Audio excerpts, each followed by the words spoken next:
I slapped the Mafia boss in public for my friend. He smiled and said, "Finally, someone real."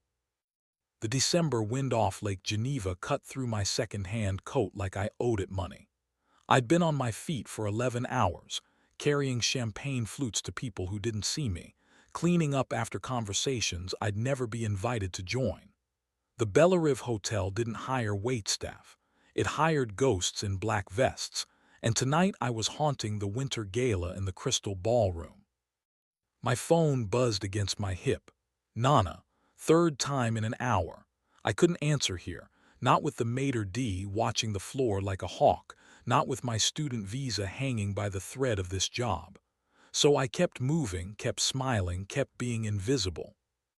Until I wasn't. The man in the charcoal suit appeared near the terrace doors just after midnight. I noticed him because everyone else did, the way conversations paused mid-sentence, the way the security detail straightened without being told. He moved through the crowd like water finding its level, and when his eyes swept the room, they were the color of mountain shadow, dark, measuring, cold. They found me. I froze with a tray of empty glasses, caught in that gaze like a rabbit in headlights.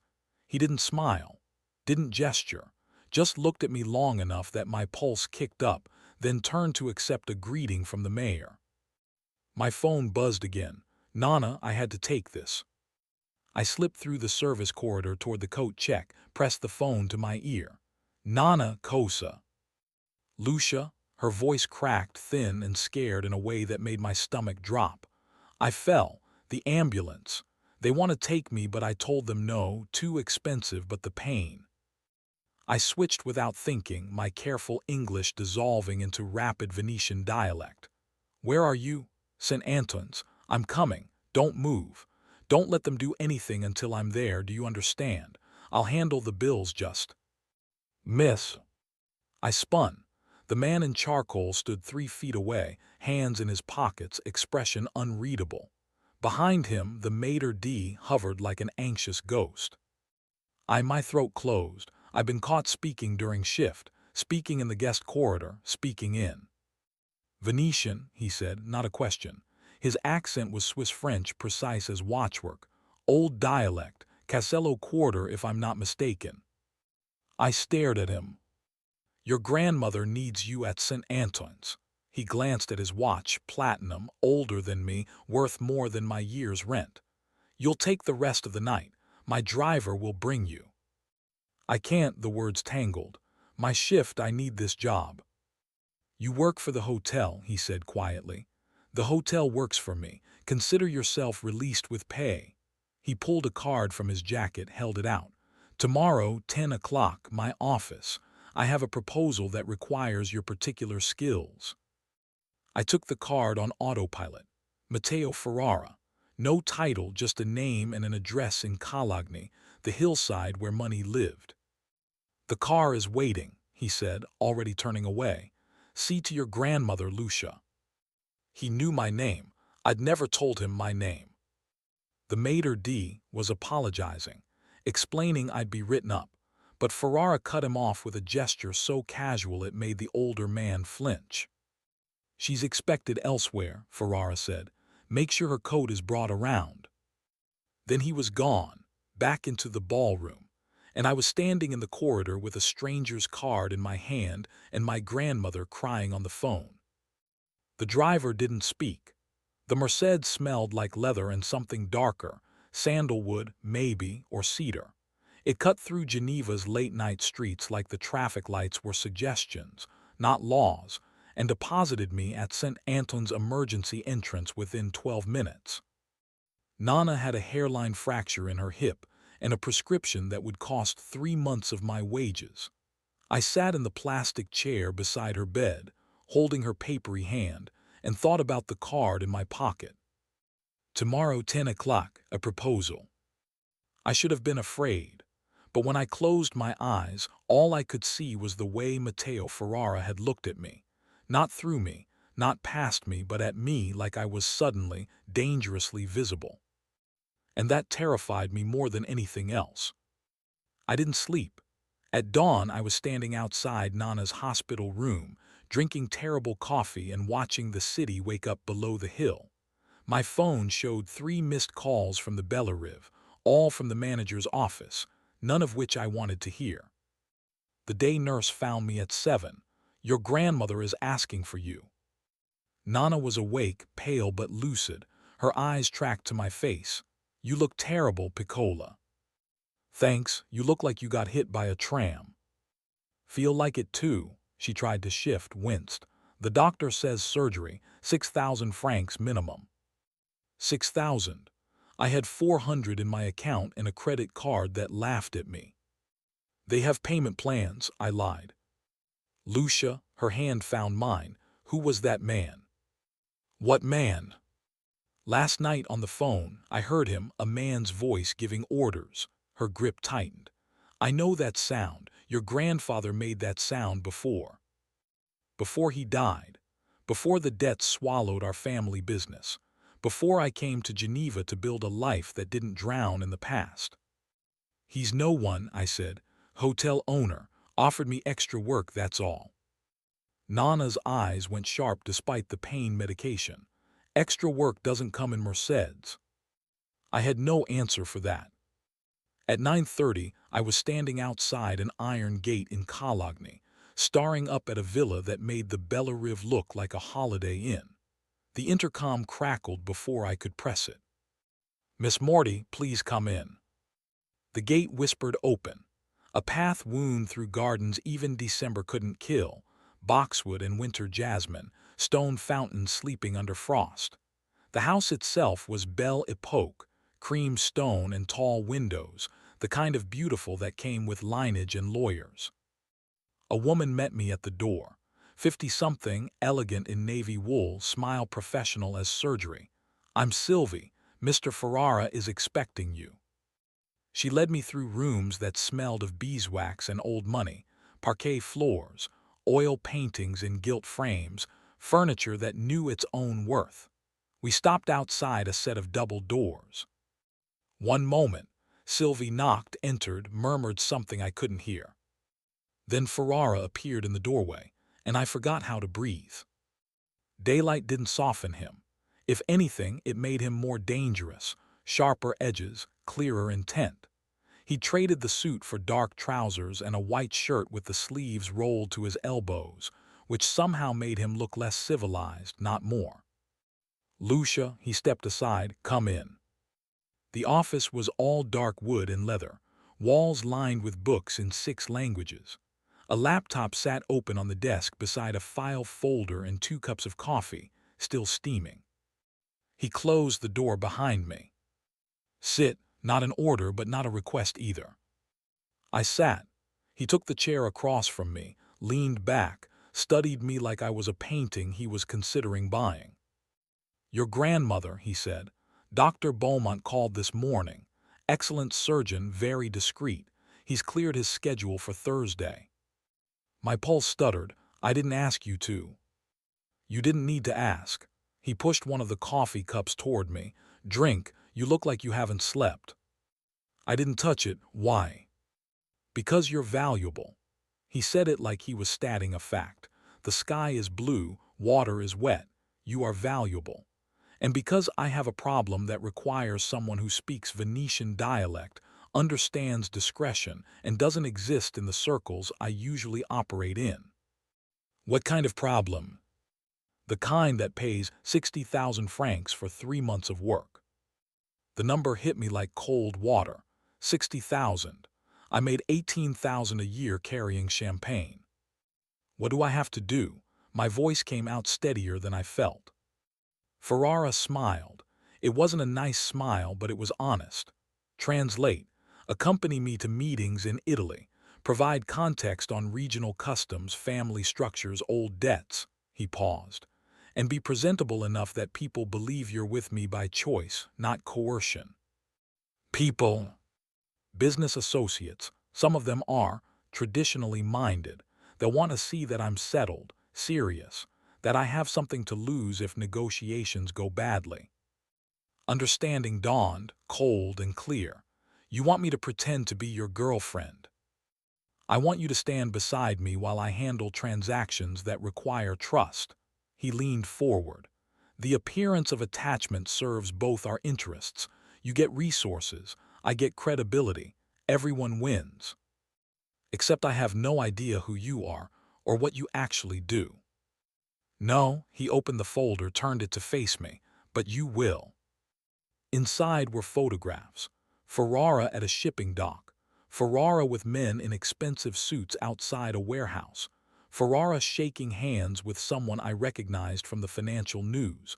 A Greek shipping magnate under investigation for tax evasion. "Import-export," I said carefully. "Among other things." He closed the folder. "I'll be transparent, Lucia. My family built its fortune in the gray spaces, logistics that don't ask questions, solutions that skip red tape. I'm in the process of transitioning to more visible enterprises. But some of my father's associates prefer the old ways. They need to be convinced the transition serves their interests." "Or what?" "Or they make things difficult." His expression didn't change. "Which is why I need someone who understands the old language, the old codes. Someone they can't trace back to my usual networks." I should have run. Every survival instinct I had was screaming at me to walk out that door and never look back. But 60,000 francs, and Nana's surgery, and the way he was looking at me, not like I was prey, but like I was a solution to a problem he couldn't solve any other way. 3 months, I said. 3 months. And you pay for Nana's surgery up front. Already arranged. Dr. Beaumont has your grandmother scheduled for Thursday morning.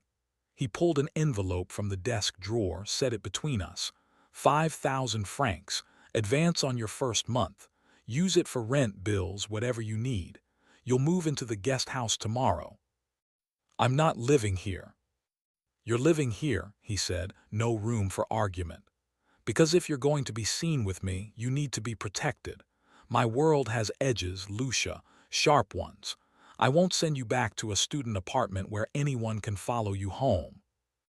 The envelope sat there between us like a test. "I want it in writing," I said. "Contract. 3 months, 60,000 francs, terms of employment, exit clause." Something flickered in his eyes, approval, maybe, or recognition. "Sylvie will have it ready within the hour." He stood, offered his hand. "Do we have an agreement?" I looked at his hand, at the envelope, at the door behind me that led back to invisible waitressing and drowning in debt. I shook.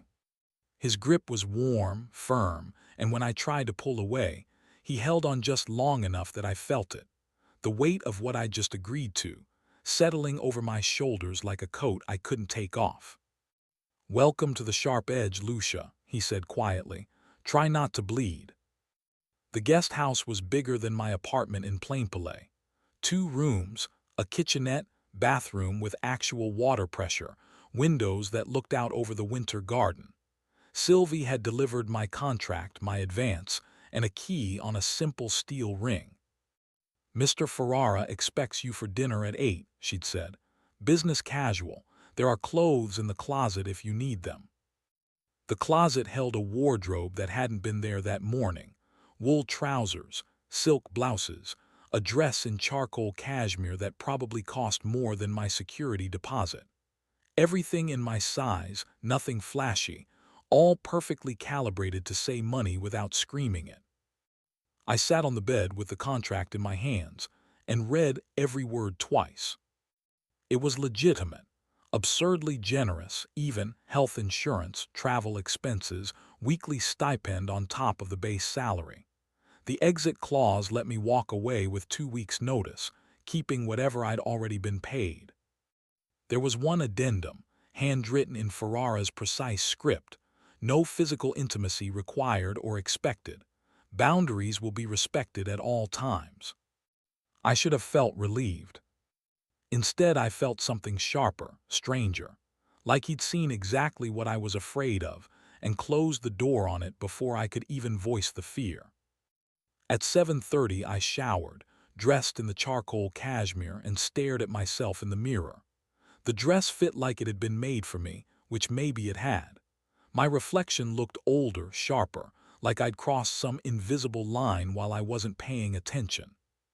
The main house was lit when I crossed the garden. Sylvie opened the door before I could knock.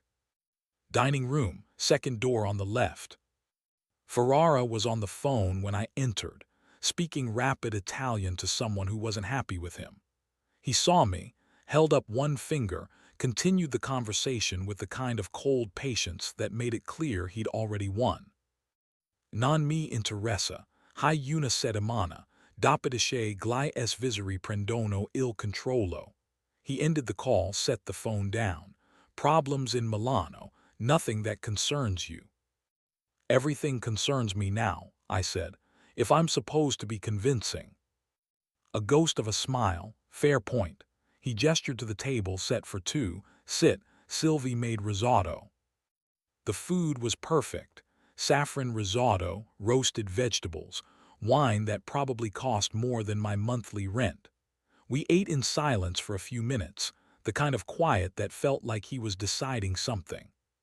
Finally, your grandmother is settled. Dr. Beaumont called, she's comfortable. Surgery Thursday, like you said. Good, he refilled my wine glass. Tomorrow we fly to Milan. 2 days of meetings, one formal dinner. You'll need to remember names, read subtext, and tell me what people aren't saying. That's all. That's everything. He set down his fork. Most people in my world survive by lying well. The ones who thrive are the ones who can hear the truth underneath. Your grandmother taught you that, didn't she? The question caught me sideways. How do you know about my grandmother? I know you worked 3 jobs to put yourself through university in Venice. I know your grandfather's import business collapsed under debt in 2005. I know you came to Geneva 18 months ago with a scholarship and a work visa, and you've been invisible ever since. He leaned back. I make it my business to know who I'm working with. That's not comforting.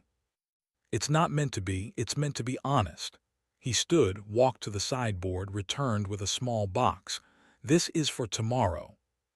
Inside was a necklace, simple, elegant, a single pearl on a gold chain. Not a statement piece, not a brand, just beautiful.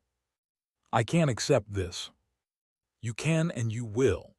He moved behind me and I felt his hands at the nape of my neck, cool and careful as he fastened the clasp.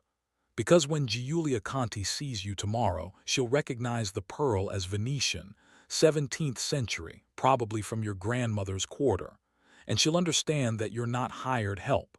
You're someone with lineage, someone worth respecting. His fingers brushed my skin. I stopped breathing. There he stepped back. Perfect. I touched the pearl, felt its weight. Who's Giulia Conti? Someone who decides whether my shipping contracts move forward or get buried in paperwork. He returned to his seat. She also happens to speak 6 languages, reads people like books, and has a particular fondness for women who don't suffer fools. Sounds like you're worried. I'm prepared, there's a difference. He studied me across the table. Tomorrow you'll meet her at lunch, be yourself. Answer honestly. Don't defer to me unless the question requires it. You're giving me permission to make you look bad. I'm giving you permission to be real. His eyes held mine. That's the only thing that will make this work. I wanted to ask what this was, exactly. What kind of business required authenticity as a weapon? What kind of man armored himself in honesty and called it strategy? But I didn't. Because somewhere between the pearl at my throat and the weight of his gaze, I'd started to suspect the answer would cost more than I was ready to pay. 8 o'clock departure, he said. Sylvie will have your documents ready. Pack light, everything you need will be in Milan. This is really happening. This is really happening. He raised his glass. To visible ghosts, Lucia, may we both survive the light. I clinked my glass against his, drank wine that tasted like promises I didn't know how to keep, and wondered if I just sold myself to someone who understood exactly what I was worth. The private jet was smaller than I'd imagined, more intimate. Leather seats, polished wood. windows that showed dawn breaking over the Alps. Ferrara boarded behind me, already on his phone, already 3 moves ahead of whatever the day required. I settled into a seat, tried not to stare at the flight attendant who offered cappuccino and warm pastries like this was normal, like people flew like this every day. Maybe they did. Maybe I was the only one who didn't. Ferrara ended his call, sat across from me, nervous. Should I be? Probably. He opened his laptop. We'll land at Linate, meet Giulia at her office in Porta Nuova. Lunch at 1, contract review at 3. You're there to listen, observe, and step in only if you hear something that doesn't track. What does doesn't track sound like? You'll know, he glanced up. Trust your instincts, they're better than you think. The flight was smooth, quiet except for the sound of Ferrara typing and the occasional murmur of conversation between him and someone named Dominic, an associate, from the sound of it, handling groundwork in Milan. I watched the mountain slide by below and thought about Nana in her hospital bed, about the pearl heavy at my throat, about how quickly my life had pivoted from invisible to unavoidable. Lucia. I looked up. Ferrara had closed the laptop, was watching me with that measuring gaze again. Second thoughts. 10th thoughts, maybe. I set down my coffee. You said I'm valuable. Why? Because you're not compromised. He said it like it was simple. Everyone else in my sphere has history, debts, angles. You walked in clean. That makes you dangerous in the best possible way. Dangerous to who? To anyone who underestimates you. He smiled, small and sharp, including me. We landed an hour later. Milan was gray and gold, ancient and hungry, the kind of city that ate secrets for breakfast. A car met us on the tarmac, black, armored driver who didn't introduce himself. Ferrara handed me a folder. Giulia Conti, 58, widowed, 3 children, all in the business. Runs shipping routes from Genoa to Athens. Traditional values, modern execution. She'll test you. How? By asking questions I can't answer. He met my eyes. Be honest. If you don't know, say so. If you do know, don't soften it. The drive took 30 minutes. Porta Nuova was all glass and steel, new money building on old bones. We rode an elevator to the 15th floor, stepped into an office that smelled like espresso and ambition. Giulia Conti was waiting. She was smaller than I'd expected, steel-gray hair cut short, eyes like black marble. She stood when we entered, assessed me in one sweeping glance, then turned to Ferrara. Matteo, punctual as always. Giulia, thank you for the meeting, he gestured to me. Lucia Morti. Giulia's gaze sharpened. Morti, Casello Quarter. Born and raised, I said in Venetian dialect. Her expression shifted, not softening exactly but opening. Your grandfather, Dante Morti. My throat tightened. You knew him. Of him, he worked with Matteo's father once, long time ago.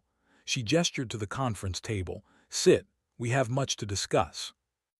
The meeting lasted 3 hours. I listened to Ferrara and Giulia negotiate shipping routes, payment terms, insurance clauses, the bones of business that sounded legitimate until you listened for the spaces between words. Then you heard it, the quiet references to alternative cargo, the careful phrasing around expedited customs, the implications of routes that didn't ask questions. Halfway through, Giulia switched to Italian mid-sentence, speaking too fast for Ferrara to catch the subtext. She was talking to her son on speakerphone, discussing a problem in Genoa. Luca says the inspector wants another conversation, Giulia said. More pressure this time. I heard what she didn't say, bribe. He's fishing for a specific number, I interjected quietly. He mentioned his daughter's wedding, that's the ask. Giulia went very still. Ferrara didn't move. You speak fluent Italian, Giulia said. I speak fluent subtext, I corrected. She smiled, actually smiled, warm and genuine. I like her, Matteo, she has eyes. After the meeting, Giulia walked us to the elevator. She touched my arm as the doors opened. Your grandfather was a good man. He tried to do right in a wrong business. I hope you're more careful than he was. The warning landed like a stone.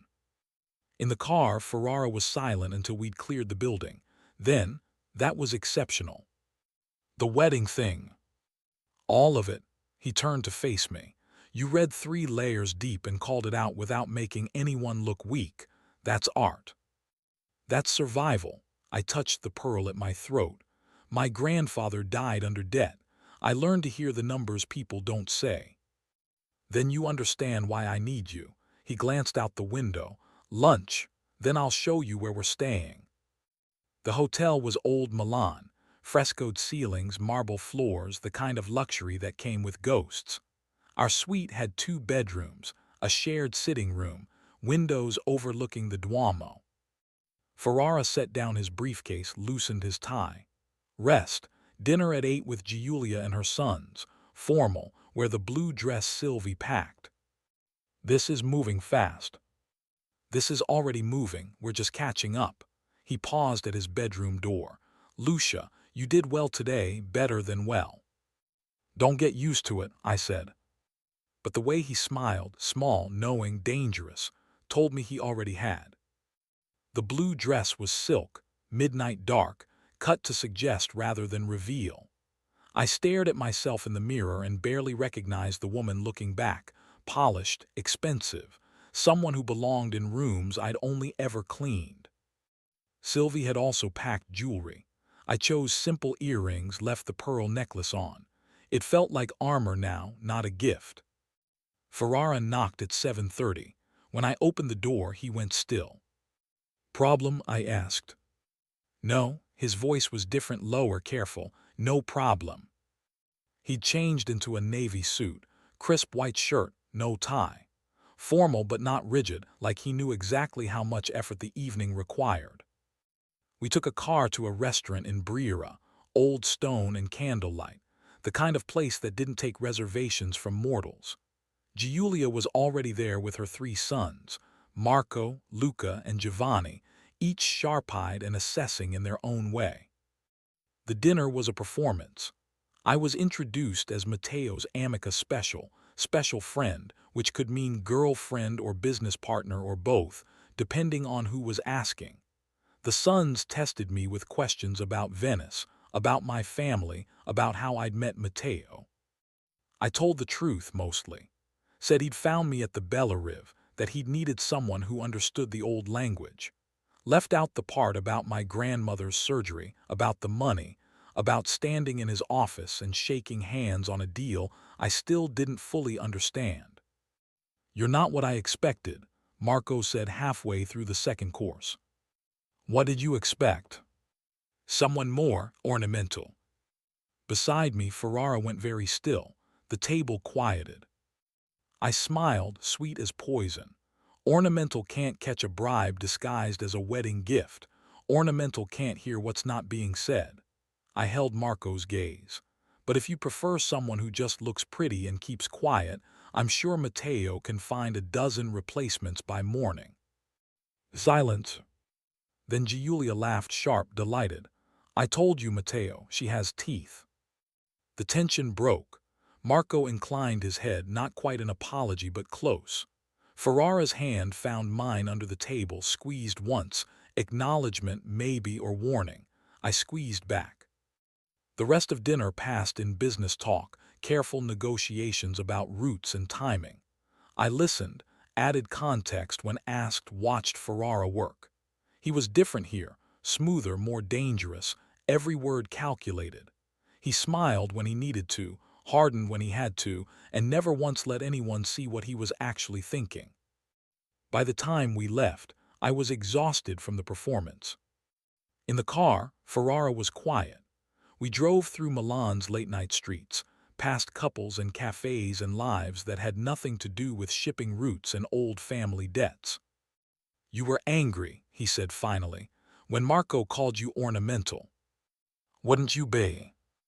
Yes, he turned to look at me, but you handled it better than I would have. How would you have handled it? Badly, a pause, which is why I need you to handle it instead. We pulled up to the hotel. The doorman opened my door, but Ferrara reached across, held my arm. Tonight went well. Tomorrow will be harder. Why? Because tomorrow they'll push, test boundaries, try to separate us, see if the story holds. His thumb brushed my wrist. If anyone makes you uncomfortable, you walk away. Contract be damned. Understood. I nodded, not trusting my voice. He released me, stepped out of the car. I followed, aware of his hand at the small of my back as we crossed the lobby, present but not possessive, protective without claiming ownership. At my bedroom door he paused. Thank you, Lucia, for tonight. I'm getting paid for this. You're getting paid to translate. Tonight you did more. He met my eyes. Sleep well. Tomorrow we negotiate with people who won't be as polite as the Contis. I wanted to ask who. Wanted to know what I'd walked into, what sharp edges I was supposed to navigate without bleeding. But he was already walking away, and the questions died in my throat. I locked my door, shed the silk dress, and lay awake in the dark, listening to Milan breathe beyond the windows. Somewhere in the suite, Ferrara was doing the same, planning, calculating, 3 moves ahead of whatever tomorrow would bring. And I was caught in the current, holding onto a pearl necklace and the hope that I wouldn't drown. Morning came too early. I woke to my phone buzzing, Nana texting from her hospital bed. Surgery in 2 hours. Don't worry, the doctor is very kind. Kind because Ferrara had arranged it, paid for it, made it happen with the same casual competence he applied to everything else. I texted back reassurance, then dragged myself to the shower. The sitting room smelled like coffee when I emerged. Ferrara was already dressed, reading something on his tablet, expression dark. Problem? I asked. Complication. He looked up. The Marcellos sent a counteroffer. They want to meet today, not next week. The Marcellos. Competitors, old guard, very territorial. They're not happy about my arrangement with the Contis. He set down the tablet. We're going to their facility in Monza. You stay close, say little, and if anything feels wrong, you signal me. How? He handed me a ring, simple silver band, small red stone. Wear this on your right hand. If you need to leave, turn it twice. I'll handle the exit. I slipped it on. It fit perfectly, which shouldn't have surprised me anymore. You're expecting trouble. I'm prepared for it. There's a difference. He stood, collected his briefcase. Car leaves in 20 minutes. Eat something. The facility in Monza was industrial steel and barbed wire, the kind of place that processed cargo without asking questions. 2 men met us at the gate, Sergio and Tommaso Marcello, brothers, both thick-necked and cold-eyed. Ferrara, you brought your translator. I brought my associate, Ferrara corrected, voice mild. Lucia Morti. Sergio's gaze swept over me, dismissive. You don't need translation for this conversation. I need perspective. Lucia provides that. Tommaso laughed. Perspective, that's what we're calling it now. Ferrara smiled, edges sharp. Careful, Tommaso. Insult her, insult me. The air tightened. Sergio gestured toward the building. Inside, let's talk business. The office was brutalist concrete and harsh fluorescence, designed to intimidate. We sat at a metal table. Sergio laid out his terms. Exclusive rights to Genoa routes, 50% premium on Ferrara's current rates, immediate implementation. That's not a negotiation, Ferrara said. That's extortion. That's reality, Sergio leaned back. You want to play in Milano, you play by Milano rules. The Contis are yesterday's power, we're tomorrow's. Ferrara didn't blink. The Contis have infrastructure, you have ambition. I'll take infrastructure. Tommaso started to rise, hands flat on the table. I caught the movement a second before it escalated, saw Sergio's subtle gesture, the way his left hand dipped toward his jacket. I turned the ring, once, twice. Ferrara stood, We're done here. Sit down, Sergio growled. We're not finished. We are. Ferrara's hand found mine, pulled me up. You called this meeting to make threats, not offers. I don't negotiate with threats. Tommaso blocked the door. Sergio was smiling now, cold and mean. You walk out, you don't walk back in. Not here, not Genoa, not anywhere that matters. Then I'll build my own doors. Ferrara's voice dropped, went deadly quiet. Move, Tommaso, last warning. The moment stretched, I stopped breathing. Then Tommaso stepped aside. We walked out. The car was running when we reached it, driver already pulling away before the doors fully closed. I watched the facility disappear in the rearview mirror, heart hammering. You saw Sergio's hand, Ferrara said, not a question. I saw him reach for something. I didn't know what. You didn't need to know. You saw the threat, you signaled. That's exactly right. He pulled out his phone, made a call, rapid Italian, tone hard as iron. When he ended it, he looked at me. We're leaving Milan tonight. Where? Somewhere safer. He touched my hand, the one wearing his ring. The Marcellos just declared war, which means you're not safe in hotels or public spaces anymore. I'm moving you both, you and your grandmother. Both. Dr. Beaumont is transferring her to a private facility in Chamonix. Alpine, secure, excellent care. You'll stay with me until things settle. My head spun. This is insane. This is consequences. He met my eyes. I told you my world has sharp edges. The Marcellos just showed you how sharp. The flight back to Geneva was tense, silent except for Ferrara's phone conversations, arrangements, logistics, contingencies.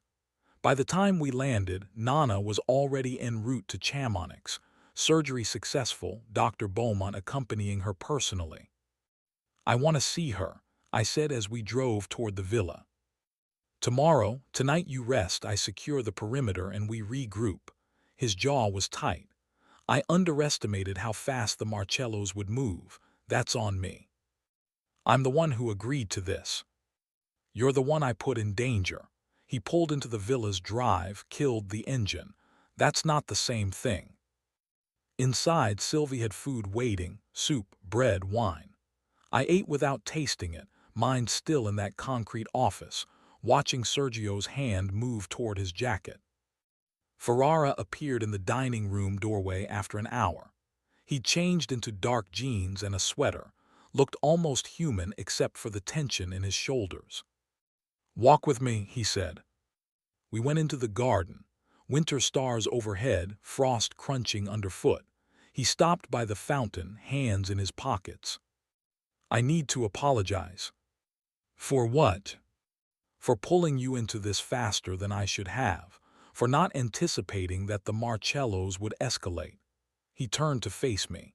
You signed up to translate and be presentable. You didn't sign up to be a target. Am I a target? You're attached to me. That makes you leverage. His voice went rough. Which means I have to keep you close until this resolves. How does it resolve? Carefully, quietly, by making the Marcellos understand that threatening you costs more than it's worth. He stepped closer, close enough that I could see the storm in his eyes. I protect what's mine, Lucia, even if that protection complicates both our lives. I'm not yours. You're under my contract, same thing. But his voice was softer now, almost gentle.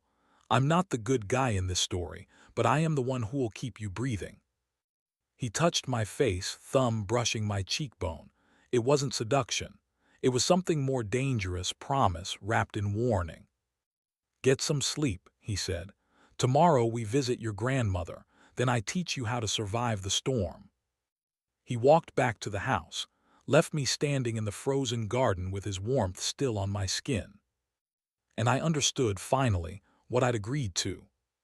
Not a job, not a contract. A war, with me as the prize neither side could afford to lose. Chamonix was snow and silence, mountains so huge they made Geneva's hills look like speed bumps. The facility was tucked into a valley, private, exclusive. the kind of place where privacy cost more than treatment. Nana was awake when we arrived, propped up in a bed that overlooked Mont Blanc. She looked small against the white linens, fragile in a way that made my chest ache.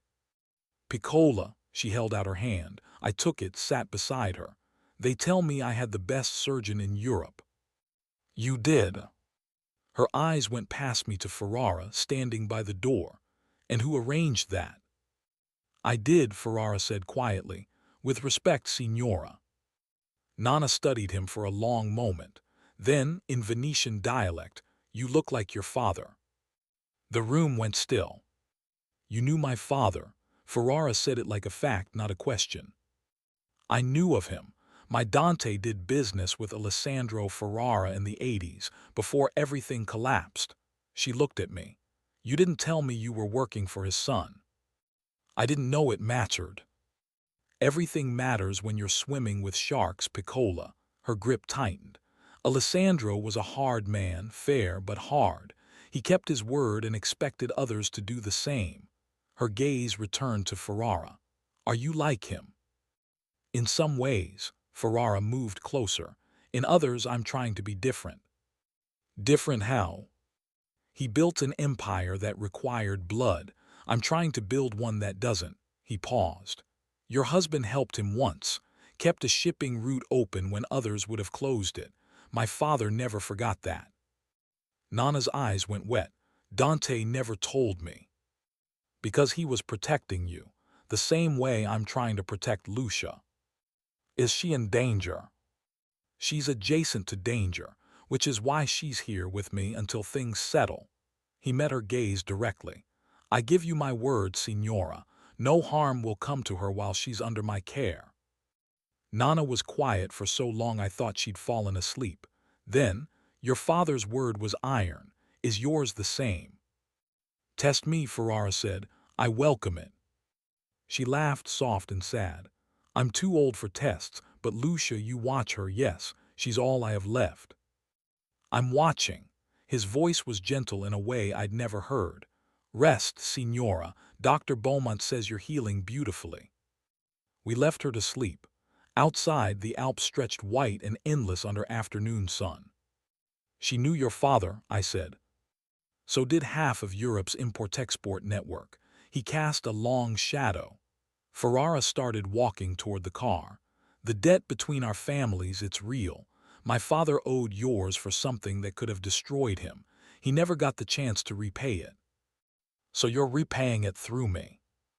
I'm trying to. He stopped, turned to face me. But it's becoming more complicated than that. Complicated how? He looked at me like he was deciding something, some line he wasn't sure he should cross. Then, come on, I want to show you something. We drove higher into the mountains, past ski villages and frozen lakes, until we reached a chalet hidden among pines. It was beautiful, all wood and glass, smoke curling from the chimney, windows glowing warm against the snow. Safe house, Ferrara said, pulling up to the door. Mine, one of 3. No one knows about this one except Sylvie and Dominic. Inside was warmth and safety. Leather furniture, stone fireplace, kitchen that smelled like someone had just baked bread. The walls held books, not photos. The windows framed mountains, not threats. This is where you bring people when things go wrong, I said. This is where I come when I need to remember why I'm fighting. He moved to the fireplace, stirred the embers back to life. My father died in a concrete warehouse in Genoa, shot by a competitor who thought murder was easier than negotiation. I was 24. I inherited an empire built on fear and favors. He didn't look at me, just watched the flames catch. I spent 5 years cleaning it up, moving toward legitimate business. But the old guard, Marcellos and others like them, they don't want clean. They want the power that comes from dirt. He turned, finally. You're not just a translator, Lucia.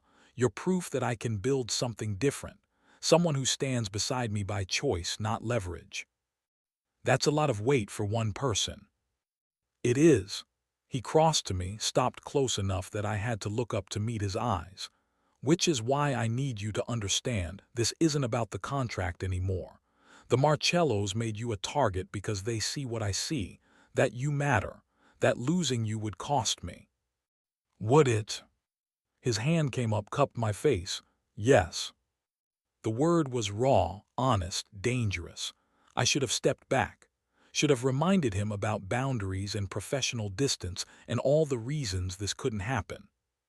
Instead, I leaned into his palm, felt the warmth of him anchor me.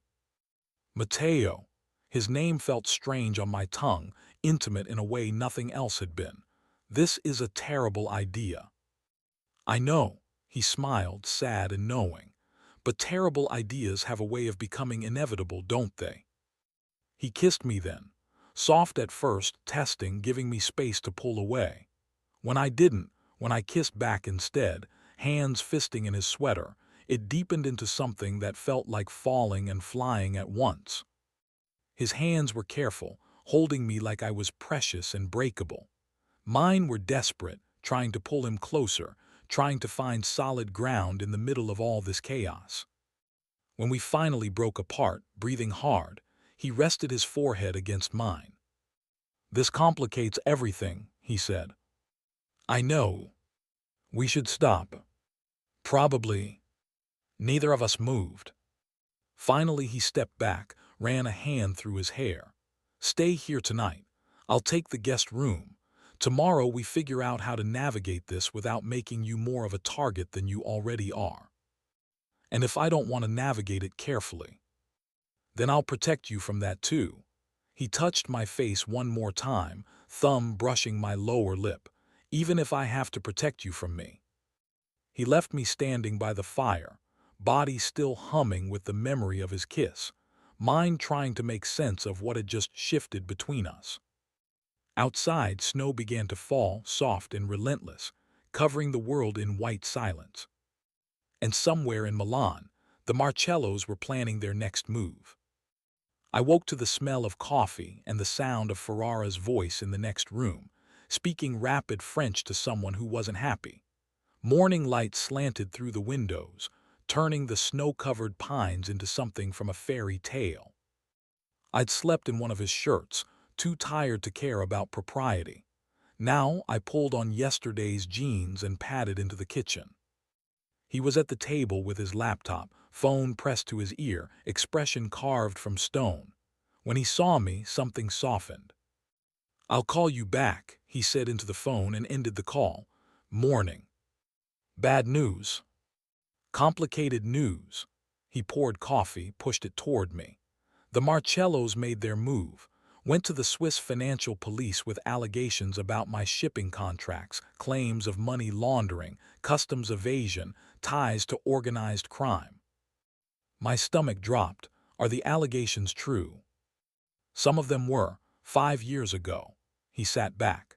Which is why I spent the last 3 years moving everything above board, creating paper trails, converting old agreements into legitimate contracts. They're fishing in empty waters. But they're still fishing. With Swiss precision and Italian persistence. He ran a hand over his face. The investigation will take months, which means months of scrutiny, frozen accounts, limited mobility. Can they arrest you? They can try, they won't succeed. He met my eyes. But they can make life difficult for me and for anyone publicly associated with me. The words landed like stones. You want me to leave? I want you safe. There's a difference. He leaned forward. I have leverage, evidence that the Marcellos have been using their investigation as cover for their own illegal operations. I can trade it, buy breathing room. But it means I need to stay visible, engaged, cooperative. And I'm a complication. You're the only thing keeping me sane. His voice went rough. But if they think they can use you against me, they will. So I'm giving you a choice. He pulled an envelope from his jacket, set it on the table. Inside was a plain ticket, Zurich to New York, one-way, first class, and a bank statement showing a wire transfer, 120,000 francs. Double the contract, I said numbly. Payment in full plus severance for early termination. He stood, moved to the window. You walk away, Lucia, clean.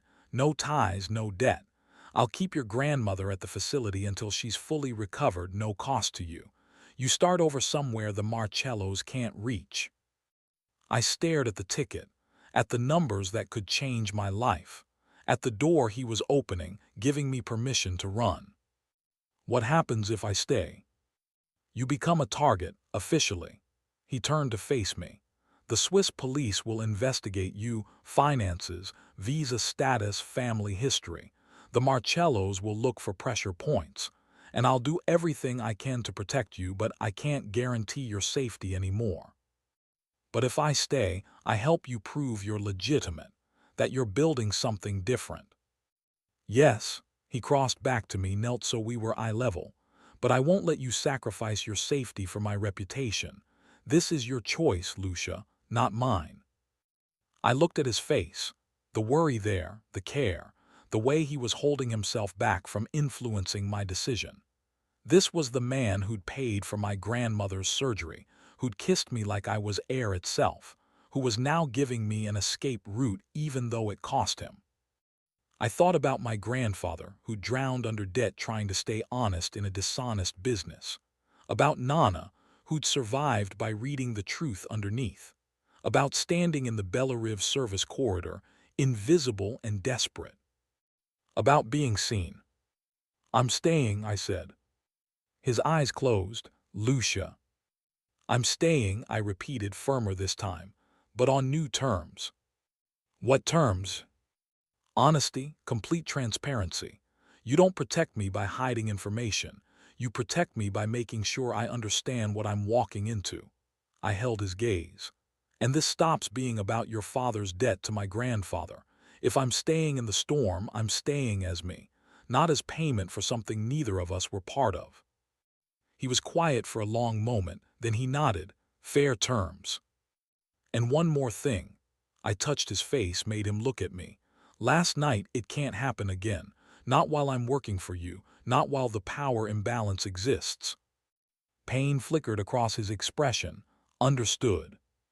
But after, I said softly, when this is over, when I'm safe and you're clean and we're standing on equal ground, we figure out if it was real or just adrenaline and proximity. It was real. He said it with such certainty I almost believed him. But I'll wait, as long as it takes. He stood, pulled me up with him. Then let's get you ready for war, Lucia Morty. Because the Marcellos just learned you're staying and they're not going to make it easy. The next week blurred into strategy. Ferrara taught me how to spot surveillance, how to vary my routes, how to use the panic button disguised as a car key fob. Dominic, tall, scary, ex-military, became my shadow whenever I left the villa. The Swiss police called me in for questioning. I sat across from a stern woman with perfect German and answered every question honestly.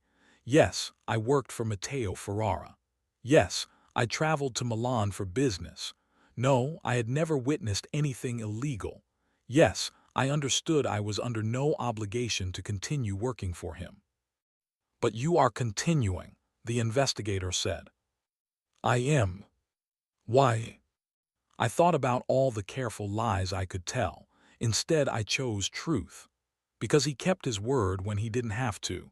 And because I think he's trying to do something difficult, change the nature of a business that's always been dirty. That's worth supporting. The investigator studied me for a long moment. You're either very brave or very naive, Miss Morty. Probably both, I said. The investigation dragged on. Ferrara's accounts remained frozen, his movements restricted to Switzerland and Italy. But slowly, leverage began to build. His lawyers presented documentation, contracts, tax records, testimony from legitimate partners. And somewhere in the shadows, Dominic was working other angles, gathering evidence on the Marcellos that made their accusations look like projection. I visited Nana twice a week. She was healing well, asking pointed questions about Matteo, reading between my careful answers. You care about him, she said one afternoon. I work for him. Piccola, I'm old, not blind. She patted my hand. Your grandfather cared about Alessandro Ferrara the same way as a friend, not just a business contact. Sometimes the line between professional and personal gets blurry in this world. How did Nano navigate it? Badly, she admitted. He tried to keep the two separate and it destroyed him when he couldn't. Her grip tightened. But you're smarter than he was. You set boundaries. You demand respect. Don't lose that. I won't. Good, she smiled. Because Matteo looks at you the way Alessandro looked at me once, like you're something worth protecting even from himself. My breath caught. Nana. I'm old, not dead, she interrupted. And I see what I see, just be careful, Piccola. Men like the Ferraras, they're dangerous even when they're trying to be good. 3 weeks after Milan, Ferrara called me to his study at midnight. I found him at his desk, laptop open, expression carefully neutral. They're offering a deal, he said. I sat across from him. What kind of deal? The financial police close their investigation if I provide evidence against the Marcellos, enough to launch a formal inquiry into their operations. He turned the laptop to show me files, documents, photographs. I have everything they need. 5 years of dirt, carefully collected. What happens to the Marcellos? Prison probably, asset seizure, dismantling of their organization. His voice was flat, careful. It's clean, legal, and permanent. But it's still using institutional power as a weapon, which is exactly what they tried to do to me. He met my eyes. I told you I wanted to build something different. Using the police to destroy competitors isn't different, it's just better camouflage. I thought about the Marcellos, about Sergio's hand moving toward his jacket, about being called ornamental and threatened, and used as leverage. They declared war first, I said. They did, but if I respond in kind, I prove them right, that I'm just another criminal with better PR. He leaned back. So I need to decide. Do I take the deal and win dirty or find another way and risk everything? What's the other way? Restructure, publicly. Announce I'm converting the company to full transparency, open books, external audits, partnership with legitimate shipping firms. It strips my competitive advantage, but it also strips the Marcellos of their ammunition. He paused. And it proves I meant what I said, that I'm building something different. You'd lose money. I'd lose profit margin, but I'd keep legitimacy. His eyes were storm dark. The question is whether legitimacy is worth more than revenge. I understood then. This wasn't really about the Marcellos. This was about who Matteo Ferrara wanted to be, his father's son or his own man. What does your gut tell you? I asked. To crush them, to use every piece of leverage I have and make sure they never threaten anyone I care about again. He smiled, bitter. But my gut is why my father died in a warehouse, so I'm asking you instead. Me. You're the only person in my life with no stake in the old game. No history, no debt, no investment in the way things have always been done. He stood, came around the desk. So tell me, Lucia, what do I do? I looked at him, this dangerous, complicated man who'd pulled me from invisibility and taught me what it meant to be seen, who'd kept his word even when it cost him, who was trying somehow to be better than his legacy. Take the high road, I said, not because it's easier, because it's harder, because choosing legitimacy when you could choose revenge, that's what proves you're different. He was quiet for so long I thought I'd miscalculated. Then, you're asking me to give up a war I could win. I'm asking you to prove the war isn't necessary. I stood, moved closer. The Marcellos want you to be your father. Don't give them that satisfaction. He laughed, soft and rough. You're going to cost me millions. Bill me later. He pulled me against him, arms tight, face buried in my hair. Not a kiss, not quite, just holding on like I was the only solid thing in his world. After, he said quietly, when this is done and you're safe and we're standing on equal ground, I'm going to tell you everything I'm thinking right now. Why not tell me now? Because I promised to respect boundaries. He pulled back, looked at me with such raw honesty it hurt. And because if I start, I won't stop, and you deserve better than confessions in the middle of a crisis. Matteo. After he repeated, trust me, it'll be worth the wait. He released me, returned to his desk, picked up the phone. Dominic, tell the lawyers we're taking option 3, full restructure, public announcement, external audit, and draft the press release. We go public Monday. When he ended the call, he looked at me. No going back now. No going back, I agreed. But the way he smiled, relieved and terrified and something close to free, told me we were finally going forward. The press conference was chaos.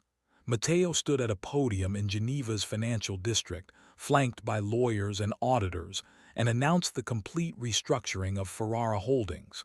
Full transparency, external oversight, partnership with established European shipping firms. The financial press called it bold. The old guard called it betrayal.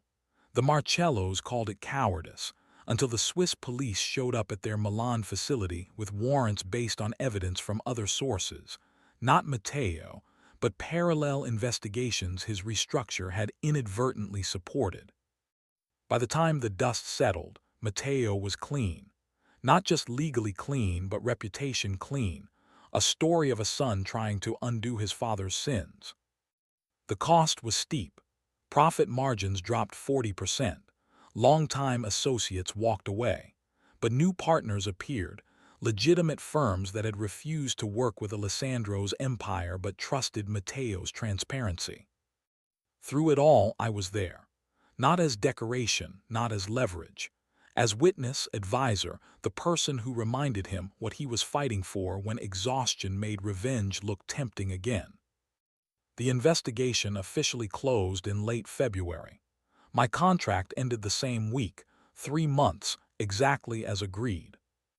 Matteo asked me to dinner, not at the villa, not at an expensive restaurant, at the chalet in Chamonix where we'd kissed and I'd chosen the storm. I wore the blue dress, the pearl necklace, took my own car even though Dominic offered to drive me. This needed to be my choice, not his arrangement. He was waiting on the porch when I arrived, wearing dark jeans and a gray sweater, looking more human than I'd ever seen him. No bodyguards, no assistants, no power plays. Just Matteo. You came, he said. I said I would. I know, but you have a habit of keeping your promises and I wasn't sure if dinner counted. He smiled, nervous in a way he'd never been in boardrooms or negotiations. Come in. I cooked. You cook. Badly, but with enthusiasm. The meal was surprisingly good.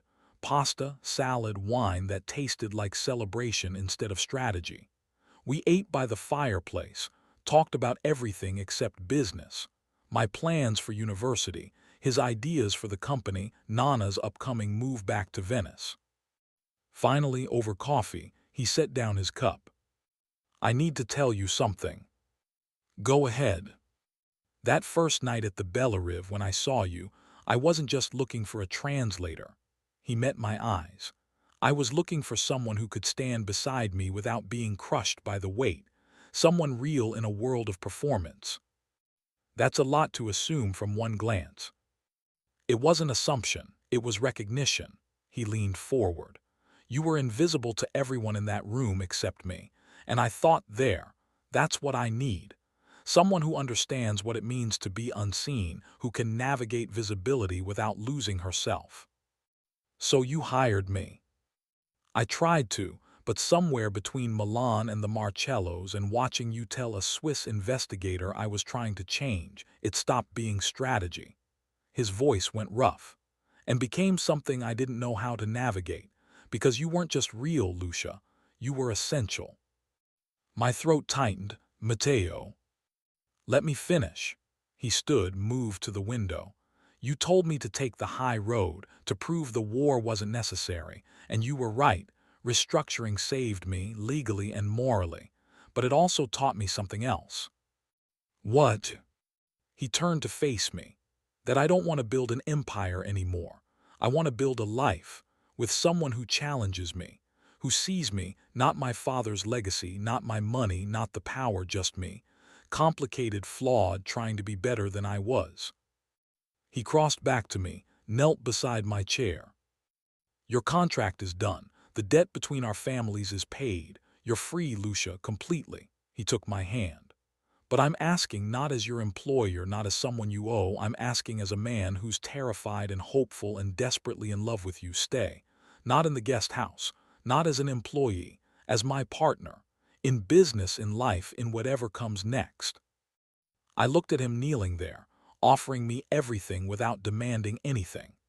This man who'd given me choice at every turn, who'd protected me from himself as much as from the world, who'd learned to trade revenge for redemption because I'd asked him to. I need 3 things, I said. Anything. Separate bank accounts. I never want money to be leverage between us. Done. I go back to university, finish my degree, on my timeline, not yours. Already arranged. Sylvie found you a spot at the Graduate Institute for autumn. And Nana gets to live wherever she wants. Venice, Geneva, Chamonix, her choice, your money, no strings. She's already picking paint colors for a flat in Castello. He smiled. Anything else? I pulled him up, made him look at me. Yes, promise me, if this gets hard, if we clash, if the past creeps back, we don't hide. We don't protect each other from the truth. We stay honest even when it hurts. I promise. He cupped my face. Now can I kiss you, or are there 16 more conditions? Just one, I smiled. You have to mean it, not as gratitude, not as relief, as choice. I choose you, he said. Every time, every version, every complication. Then he kissed me, and it felt like falling and landing at once, safe and dangerous and utterly, perfectly right. Nana passed away in May, peacefully in her sleep, surrounded by Venetian sunshine and spring flowers.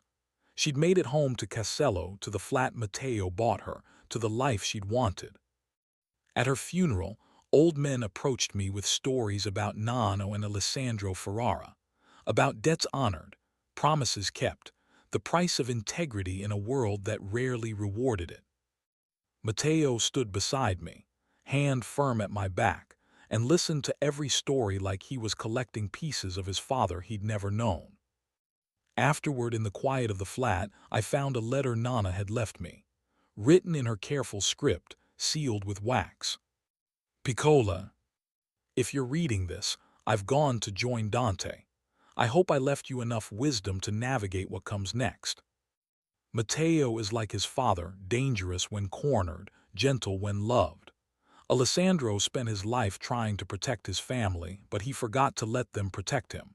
Don't let Matteo make the same mistake. He thinks strength is carrying everything alone. Teach him it's asking for help. You have your grandfather's eyes, you see truth underneath. Use that gift carefully. The world will try to make you doubt what you know. Don't let it. And remember, love in this life is complicated, messy, sometimes built on foundations you didn't choose. But choosing to stay, to build, to honor what came before while creating something new, that's the work that matters. You're stronger than you know, Piccola, and I'm so very proud of you. Con amore eterno, Nana. I showed the letter to Matteo. He read it twice, eyes bright, then pulled me close. She was right, he said quietly, about all of it, especially the part about asking for help. So ask. He pulled back, looked at me. Help me build something worth leaving behind, not an empire, a legacy of doing better than we were taught. I'm already helping, I said, but if you want to make it official.